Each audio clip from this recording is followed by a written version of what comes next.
¿Quieres captar la atención de tu pequeño y enseñarle nuevos sonidos y palabras? Hoy te enseñaré cómo lograrlo.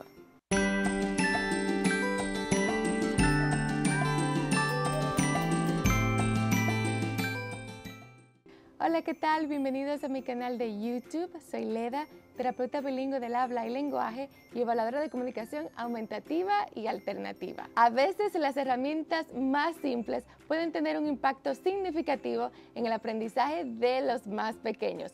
Y las burbujas no pueden faltar. Aquí tengo mi frasco de burbujas. Vas a querer tenerlo bien cerca de tu boca para que tu pequeño pueda observar tus movimientos. La primera palabra es abre, abre.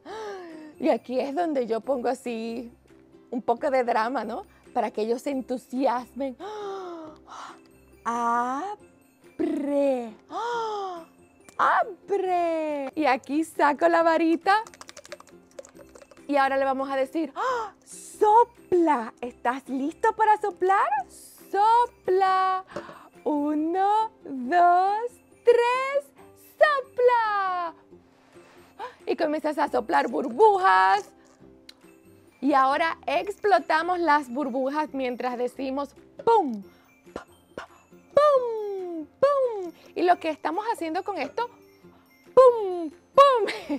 Lo que estamos haciendo con esto es que estamos elicitando el sonido po, po, po, que es uno de los primeros que los niños pueden hacer. También puedes hablar de su tamaño. ¿Quieres burbujas grandes o pequeñas?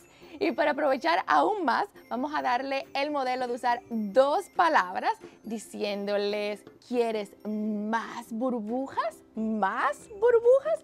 Y lo cierras y trata de que él o ella venga y te lo pida. Más burbujas. De esta manera trabajas en palabras funcionales y logras captar la atención de tu pequeño, que es la meta principal. Espero que estos consejitos les hayan sido útiles.